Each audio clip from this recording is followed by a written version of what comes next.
Welcome to an hour of HealthMade Radio. HealthMade is a community for natural health seekers where we educate people about common health conditions and share extensive research on the most effective natural health treatments and promote legislation that protects our health freedoms. A core concept belief is in the innate intelligence and healing power of the body, and if properly supported spiritually, emotionally, and nutritionally, it can find its way back to health. HealthMade Radio will bring information from integrative health experts throughout the world. Health is what you make it. I'm Dr. Michael Karlfeldt, and I will be your host. Today's guest is Dr. William Li. Dr. William Li is an internationally renowned physician, scientist, and author of the New York Times bestseller, Eat to Beat Disease, the new science of how your body can heal itself. His groundbreaking work has led to the development of more than 30 new medical treatments and impacts care for more than 70 diseases, including cancer, diabetes, blindness, heart disease, and obesity. His TED Talk, Can We Eat to Starve Cancer, has garnered more than 11 million views. Dr. Li has appeared on Good Morning America, CNN, CNBC, and The Dr. Oz Show, and has been featured in USA Today, Time Magazine, The Atlantic, and O Magazine. He is president and medical director of the Angiogenesis Foundation and is actively researching COVID-19. Dr. Li, it's such an honor to have you on the show today. Really a pleasure. Thank you. The pleasure is mine. I am curious. So you're actively researching COVID-19. I mean, obviously we're dealing with the impact of pandemic, what it's doing to us health-wise and also, financially, legislatively, and it seems to be changing the picture here in the United States. I mean, what brought your attention? I mean, why did you want to focus on COVID-19? Because your focus has been so much on just food, right? Well, actually, so I'm a physician.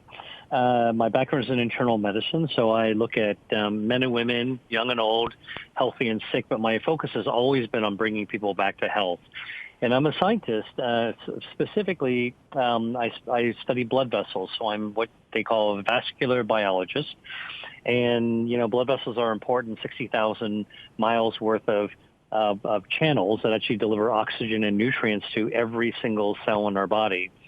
And I also wrote this book, Eat to Beat Disease, that connects food to our health by activating our health defense systems. And, I, like everyone else, was blindsided by the pandemic, which, took the world by storm. And I call it sort of the cough that took us entire civilization to its knees.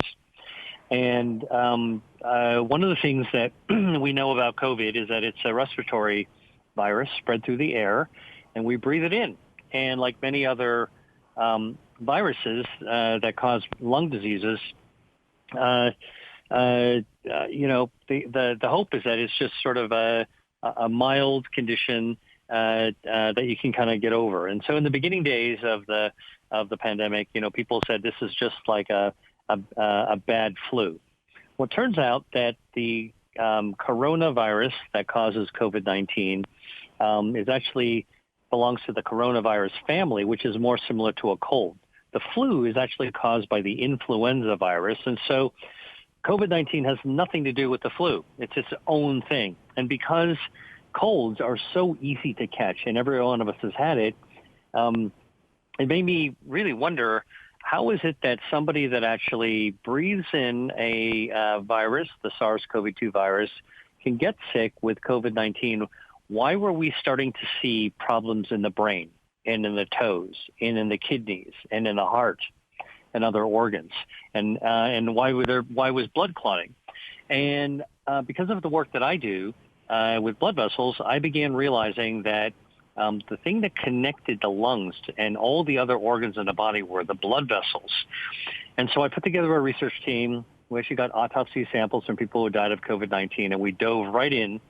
And what we found was startling, that this respiratory virus that causes a lung disease does cause all those things, but then it makes the virus, once it's in the lung, makes a beeline for the blood vessels and completely trashes your blood vessels. We have the first pictures of the virus invading blood vessels, destroying their function. And then this is actually what makes the blood clot, which is a big problem. And then we believe that this is also what's happening in other parts of the body. Now, how does that connect to my work in food? Is because there are lots of foods that can help us prevent the virus from invading our body. In fact, any virus from invading our body. These are foods that boost immunity. And then there are foods that also help to protect our circulation, our blood vessels as well. And so all of a sudden, this pandemic came to roost back into my kitchen, so to speak. And I began thinking about what is it that we can actually do to beat this disease. So I'm curious, is this something that is novel with coronavirus to go to the cardiovascular system, or is this not something that's happened in the past as well, where you have infectious agents that kind of line along the blood vessel lining, so to say, the endothelial lining of the blood vessels, triggering hypercoagulation as a kind of protective measure for itself so the immune system can't get at it? Yeah, well, there are indeed certain infections that can cause all kinds of blood problems. And of course, if you wind up having serious infection, sepsis, a blood infection, there are sort of end stages where, you just have blood clotting everywhere. But very rarely do we see this kind of a problem where it's a virus that makes some people sick, not too sick, some people that makes people very sick. And whether you get very sick or not so sick, on the surface it can cause blood clots. That is really weird. That's unique. This was originally called a novel coronavirus because, after 200,000 years of human existence, our bodies haven't seen this before. And so this is why this is such a profound historical time we're living in, is that, this virus suddenly made health the common concern of every single human on this planet. And without a vaccine, without a cure, when doctors don't really know exactly how to treat this yet, and hospitals being overwhelmed, we, as everyone else, as people, are left thinking, what can we do besides staying hidden in our homes? And this is really where the questions started coming up. Are there ways that we can actually make decisions with the food we put on our tables during the pandemic that actually could be help us stay healthier? So I'm curious. So obviously it's a virus, so we need something to boost the immune system, and also you're talking about the cardiovascular system that's impacted, creating hypercoagulation. So what kind of foods would you be able to eat then to kind of maximize your defense in regards to this virus?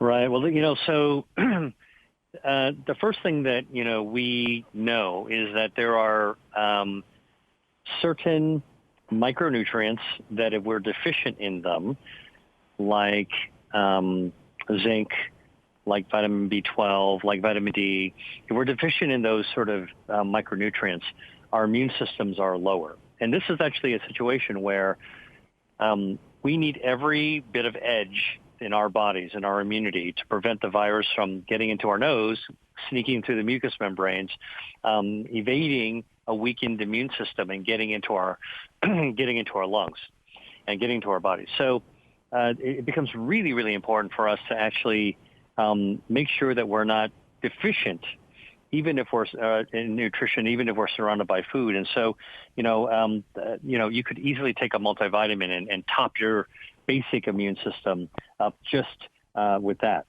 Now, the real question is, can you actually eat to actually boost your immunity? Because that's really kind of what we're looking for. And the research actually has shown, in fact, you can. So in my book, Eat to Beat Disease, I actually write about more than 200 different foods that all boost our body's health defense systems, including the immune system. And some of the more dramatic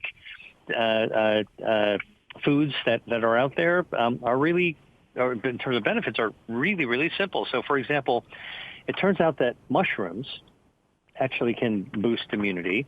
And in fact, studies have been done with even white button mushrooms, which contain, like all mushrooms, a natural chemical called beta-glucan. So it's a soluble fiber. Studies were done just feeding healthy people about a cup and a third of blanched white mushrooms. So this is the lowly white button mushroom. And it showed that after a couple of weeks, you can actually increase the level of antibodies, general protective antibodies called IgA, in your mucus by about 55%. So you can actually just elevate those defensive front gate defenders from immunity just with mushrooms.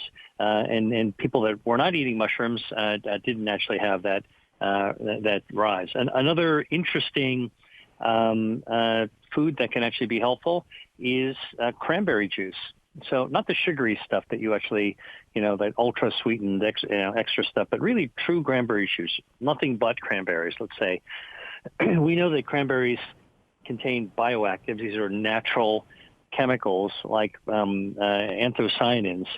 And clinical studies have actually shown that if you just drink, a couple of cups of cranberry juice a day, it can raise your body's immune cells. So there's a lot of different kinds of immune cells that are out there. I sort of try to describe the immune system as your body's super soldiers that protect you against infection. And one of the super soldiers are called T cells. And drinking cranberry juice has been studied in humans to actually increase your delta gamma T cells, which are first responder cells to tackle invaders in your mucous membranes. And it also increases almost by 150% your body's production of a natural chemical called interferon gamma. Now, interferon gamma is actually the body's antivirus defense. And so, back in the day, everybody said cranberry juice is good for women to prevent bladder infections because it changes the urine's pH.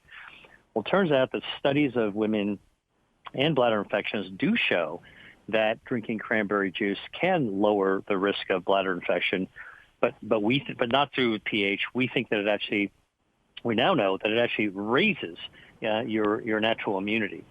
Blueberries are also foods that boost your immunity by increasing dendritic cells, another super soldier of your immune cells. You only need about a cup and a half of blueberries a day, and this has been studied in clinical studies as well. And blueberries also increase your natural killer cells, and these are cells that actually help purge your body of cells that might have already been tainted by or infected by a virus. And so, these are just a couple of examples of foods that we can actually find all around us that are pretty practical to eat and at quantities that are not really unreasonable.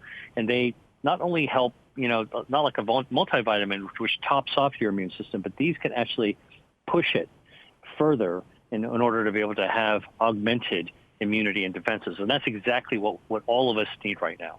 Yeah, that's just such powerful information. We're going to take a quick break. You're listening to Health Made Radio.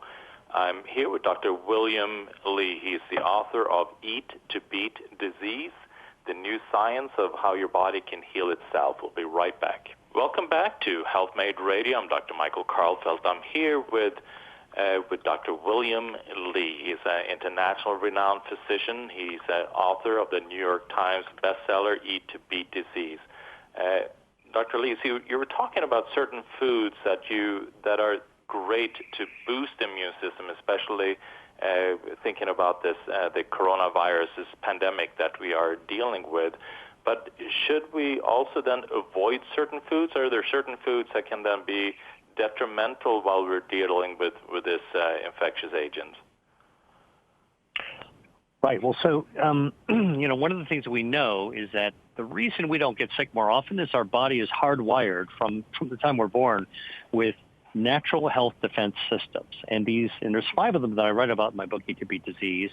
You got your circulation, that's called angiogenesis. You've got your stem cells, because our body does actually regenerate from the inside out to repair damage from aging. You've got your microbiome, which are the healthy gut bacteria, 37 trillion bacteria in our gut that actually help to control our immune system. You got your DNA protection against environmental damage, so we can fix problems in our DNA. We sort of do gene therapy to ourselves all the time. That's part of our own defenses and our immune system.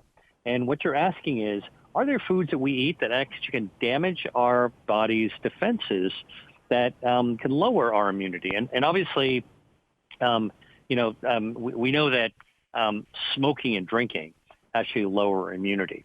But there are other things that in terms of our dietary patterns, that can also really damage our immunity. Anything that really inflicts harm on our gut microbiome, our healthy gut bacteria, can damage immunity. And here's why. Our gut bacteria live inside our colon. So think about the colon like a garden hose, and the bacteria are inside there.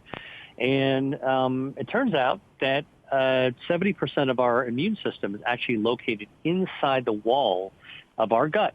So if you think about a garden hose and you cut it in half, you can kind of see the wall of the garden hose. Think about 70% of our immune system like the layer of jelly in a jelly roll in the wall of this tube. Bacteria is on the inside, the jelly rolls in the middle of the wall, and the bacteria, our gut microbiome, talks to our immune system and helps give it instructions what to do.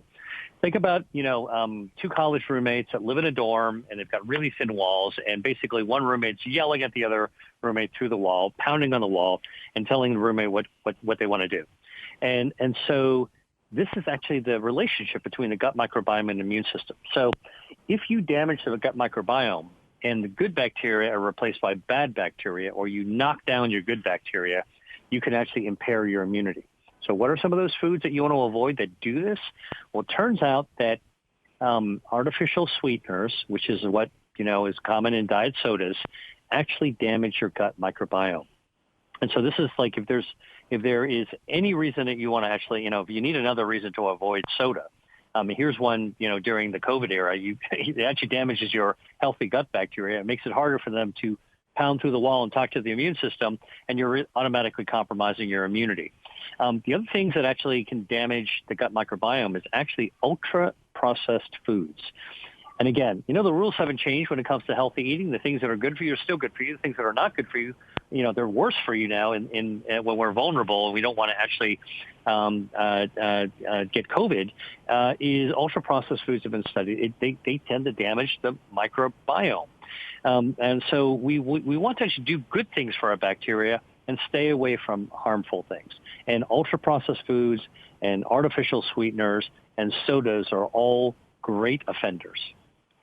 So in regards to artificial sweeteners, most people, when they choose that because they're trying to stay away from sugar.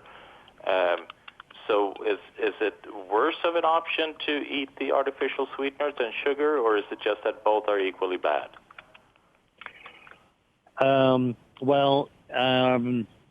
Added sugar itself is also harmful to our health defenses.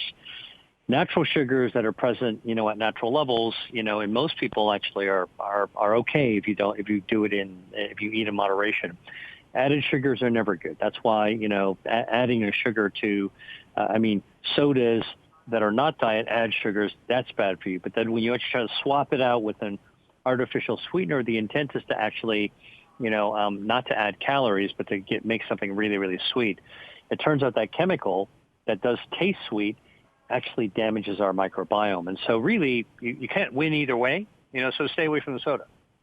Yeah, exactly. And then, are there certain, I know you mentioned certain foods that were great to boost the immune system, but are there certain foods that would be more beneficial to really maximize the immune system within the gut to really impact the microbiome? Yeah. Well, we know that ways that you can actually activate your gut microbiome as a health defense, there's a lot of them. But the best way to think about it is we're feeding our gut bacteria. So we're feeding our defense system that lives within our gut. So how do we do this? Well, there's a couple of different ways. There is prebiotics. You can feed them. So these are dietary fibers. We used to think, they used to teach in medical school that, when you ate fiber, the benefit is that you stayed regular. And, by moving fat through your gut, by being regular, not constipated, is that, you'd have less time, you'd have faster transit time of fat and less time to absorb fat into your system, which is why your fiber would also lower cholesterol. Well, that's all old-fashioned thinking and kind of out of date. What we now know is that actually when you eat fiber, our human cells don't absorb the fiber, but the bacteria loves to eat the fiber. We're feeding our bacteria. It's kind of like, if you got a dog, you don't even think twice about actually, feeding the dog every day. So this is what we should be doing in our body, feeding our gut bacteria every day, soluble fiber, eating fiber, foods with fiber, and there's lots of healthy foods with fiber. Our body doesn't absorb that fiber, but our gut bacteria chomps on the fiber, digests it, and part of the metabolism of our gut bacteria is generating fragments from the fiber that are called short-chain fatty acids. And these fragments, these short-chain fatty acids that our gut bacteria generate, that's their metabolism. Okay, the bacteria's poop metabolism is really anti-inflammatory. It lowers cholesterol, improves blood sugar, lowers actually obesity, like growth of white fat, which is the kind that makes us big, it makes us obese, increases BMI. And those short-chain fatty acids that are made by our gut bacteria when you feed them prebiotics also enhance immunity. And so prebiotics are really important, like beans, nuts, fruits with a lot of fiber, all really good as prebiotics. And then you could have probiotic foods. And the easiest way to think about probiotic foods is like, we want to eat healthy bacteria. So how do you get more healthy bacteria in your system? A super easy way is to eat fermented food. Kimchi, sauerkraut, even some cheeses actually are some good sources of healthy gut bacteria. Although cheese you have to be careful about because cheese is a pretty great source of saturated fat and a lot of sodium. But again, eating fermented foods, yogurt, sauerkraut, kimchi, almost every culture has had some kind of comfort food that's actually fermented, because back in the day before there was refrigeration, that's actually how we kept food in the winter months. Fascinating. We're going to take a quick break. You're listening to Health Made Radio. I'm here with Dr. Lee. He is the author of the New York Times bestseller, Eat to Beat Disease, the new science of how your body can heal itself. We'll be right back. Welcome back to Health Made Radio. I'm Dr. Michael Karlfeldt. I'm here with a renowned physician, scientist, and author, Dr. William Lee. So working on the gut then supports immune system, and you were talking about fiber. I mean, we have the difference between insoluble fiber and soluble fibers. Is there a difference between the two in regards to working as a prebiotic for these for our gut biome? We're just still really learning about how the gut biome actually handles the soluble and insoluble fibers. There's benefits to both, but it's not generic. I mean, there's specific types of research to look at it. I mentioned mushrooms having beta-glucan, which is this type of soluble fiber. That's really where human research has been done to actually show the benefits. And there's also some additional side benefits to beta-glucan, which comes from mushrooms, is that it also helps protect our blood vessels. And it also can starve cancers by cutting off the circulation that would feed a cancer. Now, something interesting about this particular soluble fiber is that it's present in the caps of mushrooms. That's usually the part, when you buy a mushroom at the store, you bring it back home, you kind of like rinse it off and then you cut off the stem, and most people just cut with and cook the caps and sometimes throw the stems away. But it turns out that, so the beta-glucan's in the caps, but the stem has twice as much of the beta-glucan. So the caps are good, stems are twice as good. And you can actually cook with the stems, too. So one of the tricks, really, to get even more soluble fiber is actually to eat not just the caps, but the stems. And if you don't like to eat the stems or you don't know how to eat them, just go online, search Google mushroom stems. You can actually make them into a soup. You can saute them. There's lots of really easy ways to actually use them. And then the question is, like, what type of mushroom, is the most potent? That's one of the things that I always ask is, what's the best of all mushrooms when it comes to beta-glucan? And it turns out that's been studied as well. And white button mushrooms, as I mentioned, are really great. Like, they actually work for people. But it's been studied which ones actually have the highest beta-glucan. It turns out a summer mushroom called the golden chanterelle mushroom actually has the highest level by far. And so, this is where I think it's so exciting to learn about the benefits of food, is that, it allows us to kind of dive in to learn about types of foods that we might not have tried before, that we might be willing to explore, finding new ways to cook them. I'm a food lover, and I love to cook, and so I think it's just a wonderful way to explore how to actually cook and eat with dietary fibers as prebiotics. Yeah, that's one. Yeah, chanterelle. I'm from Sweden originally, and that was one of my favorite mushrooms to pick and kind of saute up summertime. Yeah, I love that one. So one of the things also that I know that you focus quite a bit on is cancer. You did your TED Talk that had 11 million views on how to eat to starve cancer, and there are a lot of thoughts out there as to what is the best. We have what's called the ketogenic diet, and we have the Gerson diet, and also I know Jane McClelland, how using off-label pharmaceutical drugs. She was also talking about certain types of foods in regards to cancer and which foods to do for what cancer and so forth. So, what is, in your mind, what is the best direction if somebody is dealing with cancer or is nervous about getting cancer? Because we're looking at stats where almost 1 out of 2 at some point in their lives going to be diagnosed with cancer, the way things are heading. What are your thoughts about that? Right. Well, look, you're right. The statistics on cancer are astounding. For both women and men, and everybody knows somebody who's been touched by cancer. An interesting way to think about, how to avoid cancer is to ask, how come we don't get cancer more often? How come kids usually don't get cancer? How come teenagers and young adults, how come college-age kids or, people in their 30s usually don't get cancer? And it's really because our body's health defense systems actually protect us against it. So we've got our circulation feeding our cells. Our body is hardwired to make sure that cancer cells don't get fed. And so, and in fact, when blood vessels feed cancer, that's when they can actually explode and grow. So, we're all forming cancers all the time in our bodies, like pimples. But like pimples, a cancer isn't deadly if it's tiny. And by the way, by tiny, I'm talking about 2 millimeters in diameter. That's the size of the tip of a ballpoint pen. Cancers like that form all the time. They can't grow any bigger because they don't have a circulation. They have no oxygen, no nutrients. They sit around until their immune system wings by, spots them, and takes them right out, cleans them up. It's kind of like a pimple going away. And that's really how we live most of our lives.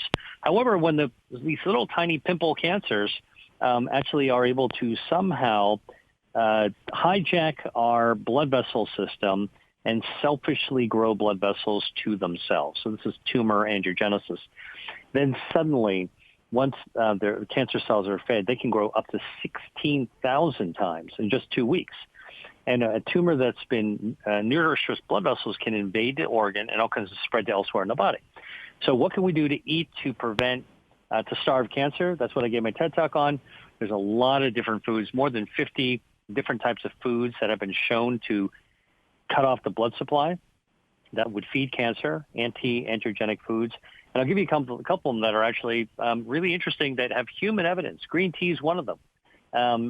Studies have shown that drinking 3 to 4 cups of green tea a day is associated with a markedly lowered risk of developing of a whole variety of different kinds of cancer, from colon cancer to lung cancer. And Green tea contains a natural bioactive called EGCG. It's a catechin that cuts off the blood supply to cancers, anti-angiogenic. Another food would be tomatoes. It turns out, and if you look at the Mediterranean diet, tomatoes actually feature abundantly in the Mediterranean. It turns out that tomatoes didn't actually start out in the Mediterranean. They actually started out in Latin America. And there's a lot of mythology and misconceptions about tomatoes and nightshades and, toxicities. We don't have to go into all those now, but tomatoes are actually quite safe to eat. And research studies involving humans have shown that one of the benefits of eating a tomato is a natural chemical called lycopene. And lycopene is naturally found in tomatoes. If you pick a tomato off a vine and eat it like an apple, the lycopene that comes in a tomato, like you would cut up in a garden salad, is, maybe 20% bioavailable, meaning available to your bloodstream. But if you actually heat the tomato and simmer it, low temperature, the heat will actually change that lycopene from a form that your body can't really absorb very well to a form your body loves to absorb. And because lycopene is what we call a fat-soluble chemical, so meaning it actually dissolves in oil. If you saute that tomato with a little olive oil, then you'll not only get the right chemical form of lycopene, when you eat it, the olive oil makes it absorb into your body even better. And so I just talked about olive oil and tomato. I just talked about tomato sauce. I just talked about the Mediterranean diet. And it turns out that a study of 49,000 men showed that men who eat 2 to 3 servings of cooked tomatoes per week, and servings meaning a half a cup only. That's only a half a cup of red sauce. Very easy, not very much on your tomatoes. Actually was associated with a lower risk of prostate cancer by almost 30%. And lycopene is anti-angiogenic, cuts off the blood supply to tumors. Another one is actually soy. Turns out that soybeans contain a natural chemical called genistein, also anti-angiogenic. And the study of 5,000 women in this Shanghai Women's Breast Cancer Study showed that women who actually already have breast cancer, the more soy they eat, the lower the risk of death from breast cancer and the lower risk that their cancer would come back. And so unlike the mythology that, soy contains a estrogen that can be dangerous for women with breast cancer, it's quite the opposite, which is why science is so important. So I just gave you 3 examples of foods that can cut off the blood supply of cancer and lower the risk of cancer that are anti-angiogenic foods. That's amazing, yeah. We're going to take a quick break. I'm Dr. Michael Karlfeldt. I'm here with Dr. William Lee. We'll be right back. Welcome back to Health Made Radio. I'm Dr. Michael Karlfeldt. I'm here with Dr. William Lee. He's the author of the New York Times bestseller, Eat to Beat Disease, The New Science and How Your Body Can Heal Itself. Dr. Lee, you're alluding to these 5 different defense systems. I mean, is there something, and you named them like angiogenesis, stem cells. I mean, is there something that's very important for us to know about them? That I know we've been talking about different foods in regards to the gut biome and the immune system. Is something else that is important for us to know? Right. Well, something that was really surprising to me when I got started looking at food as medicine was the fact that our bodies actually are regenerating all the time. And there are foods that we can eat that actually spark and enhance our body's ability to regenerate. So when we were kids, we were always taught by our kindergarten teachers that starfish can regenerate, salamanders can regenerate, but people don't regenerate, right? I mean, that was something we always learned. But it turns out that idea is also outdated. It's not true. Simply put, we now know that humans do regenerate. We regenerate pretty slowly, but we do actually regenerate, and we regenerate from stem cells that live in our bone marrow continuously. And anytime a part of your organ needs to be replaced, the cells get worn out. It's like having extra tires in your garage. When your tires get bald, it just pops a new one right onto your right onto the wheels of your organs. And there are foods that can actually prompt regeneration, and some of them are pretty surprising. So, for example, one of my favorites is actually cacao. the chocolate. It turns out that dark chocolate, say 80% or higher, cacao has been studied, and if you have a hot chocolate with 80% or higher cacao, so it's high flavanols, it was a study done in men in their 60s with cardiovascular disease already. So these are people who already have problems with clogs of their blood vessels, and they need to regenerate the lining of their blood vessels to have healthier blood vessels, that just having 2 cups of hot chocolate a day, hot cocoa, for a month doubles the number of stem cells in their bloodstream. So it really just calls out the stem cells like bees coming out of a hive. And these stem cells actually repair broken or damaged blood vessels. And so in this clinical study, they actually did something called flow-mediated dilation, which basically is putting a blood pressure cuff on and measuring how well your blood flow is captured by your blood vessels. And those people who had dark chocolate and had regeneration and stem cells coming out twice as much actually had an improvement of their blood flow as well. So this is an example of a food that can actually regenerate. There's some other ones as well. For example, green tea can also cause regeneration. Black raspberries actually are really useful for improving regeneration, increasing stem cells. Chokeberry, which is also known as Aronia melanocarpa. You see Aronia berries around. Those have also been studied for being able to coax out stem cells. Turmeric, which has curcumin, has also been studied for its ability to actually coax out new blood vessels as well. So there's like a growing list of stem cell boosting foods that are amazing. Now, what's interesting is also, are there foods that actually can hurt your stem cells, right? So are there foods that, if stem cells keep us regenerating, meaning they keep us young, youthful, rejuvenated, are there foods that can hurt that process that kind of speed aging? And the answer is yes.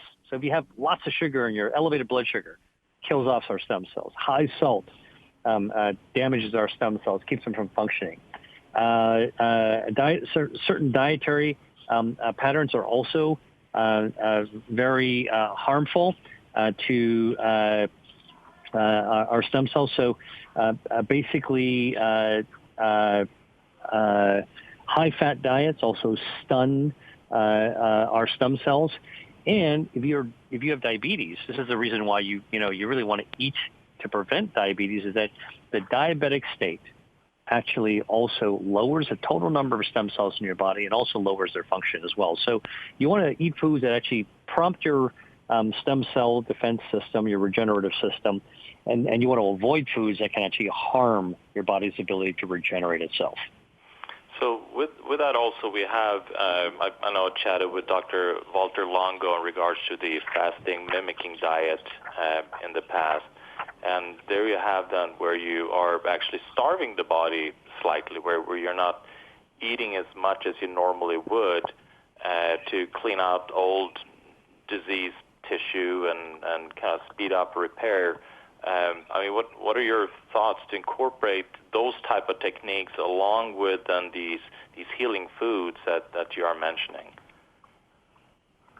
Right. Well, so what's interesting about Dr. Longo's work, and he's he's a leader of an entire community of researchers that have been looking at the benefits of intermittent fasting, caloric restriction, is that you actually kind of reboot your body in a lot of different ways by eating less. We know, by the way, that if you cut down your food intake by about a third, you'll actually live longer. Cut down your calories. And how does it do this? Well, at the genetic level, it increases your telomeres, which are kind of the life fuse at the end of your chromosomes, which is sort of how our genes are actually packed together. It's our genetics. As we age, our life fuse, like that sort of think about a shoelace cap, burns down, okay, until it gets down to the bottom and then kind of fizzles out. And your genes get further damaged and your body starts to fall apart. Well, it turns out that intermittent fasting actually protects the telomeres. It slows down the burning down of your life fuse. So it actually slows cellular aging. The other interesting thing really interesting thing I think about intermittent fasting is it actually reboots the stem cells in your gut. And so we talked about the immune system. We talked about the microbiome. Well, it turns out that stem cells in your gut also replenish your immune system. And intermittent fasting, caloric restriction, reboots and clears out the old immune cells, the ones that are kind of worn out, the old tired immune system. They're retired, let's call it. And then they bring in the new fresh troops, the young recruits, new stem cell-derived immune cells, so you kind of boost your immunity. So intermittent fasting doesn't just help you lose weight, which it does. It actually grooms your system so you have a stronger immune system, fresher immune system, helps your gut microbiome improve its makeup. The ecosystem gets healthier, and it actually slows down cellular aging. So what's not to like about that? Exactly. I mean, and that's what's so fascinating is that here you have a tool that's been around us from the beginning of time to help to heal our bodies naturally by feeding the nutrients that it needs to restore health.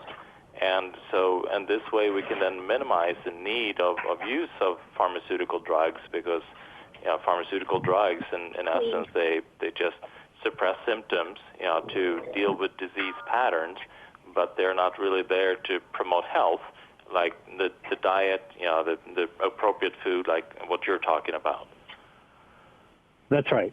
And listen, I'm somebody who has spent my career helping to develop, breakthrough treatments for cancer, complications of diabetes, wound healing, and to prevent vision loss. So I really do believe that, it's important to have the right medicines to treat people at the right time. But the missing tool in the toolbox, at least in conventional medicine, like the establishment of medicine, has been food. I mean, every doctor knows their patient is going to ask them at some point in their relationship, hey, doc, what should I eat?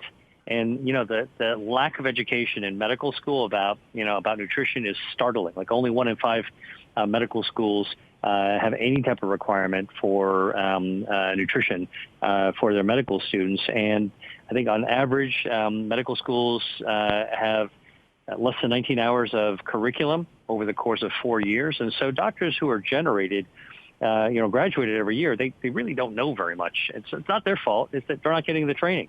If you don't train somebody, anything about radiology or anything about histology or anything about anatomy, not surprisingly, they're left on their own to try to figure it out. And that's really where things need to change. We need to actually have doctors and patients work together to understand that food is an important tool in the toolbox, and it's the kind of health care that you can do outside of the doctor's office in the patient's home between doctor's visits, and it helps keep us out of the hospital. So, it's just something that, and by the way, I think food is the other thing that ties us to our roots, our families, our cultures, our community.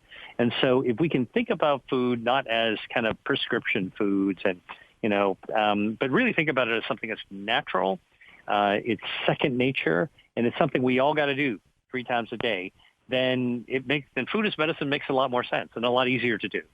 Yeah, exactly. And I'm curious if when a patient comes up to you and say, hey, doc, so what do you eat? What do you say to that? Well, I first of all, I always tell people I'm a food lover. I'm a foodie. And I like to cook too.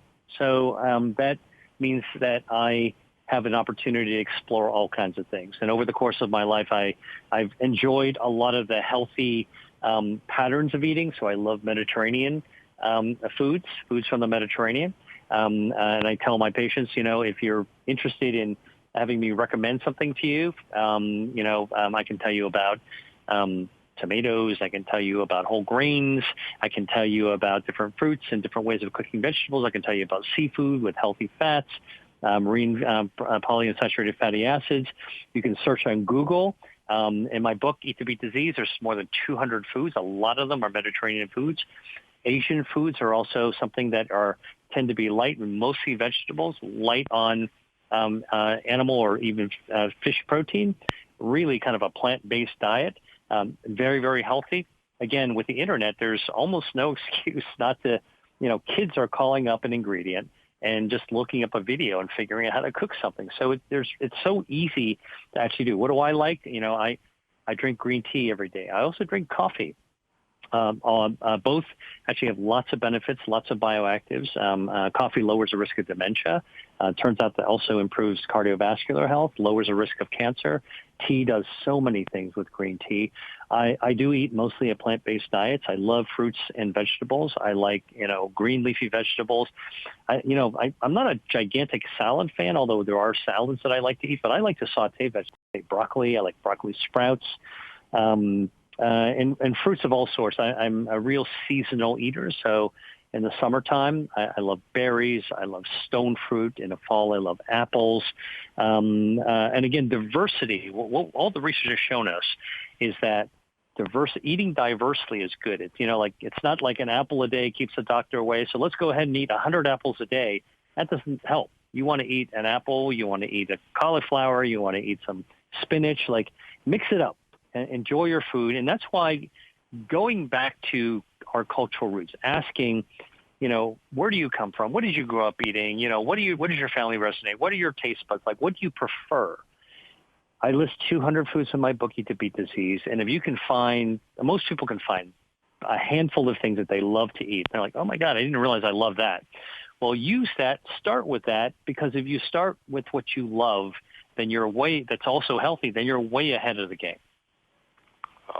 And this is a subject I know we can talk for days and days, and this is the reason why the listeners need to get your book, Eat to Beat Disease. And this is what we are missing as a culture to really understand how we can maximize our health with things that taste good, that we enjoy, and then also keep our immune system strong, our regenerative ability strong, and circulatory system strong, and protect our DNA. And so thank you so much, Dr. Lee, for all the work that you're doing and to educate us in this area. Thank you so much. It's a real pleasure. It's so great to talk to you. That is it for today. You're listening to Health Made Radio. Remember, check us out at healthmade.co. Health is what you make it.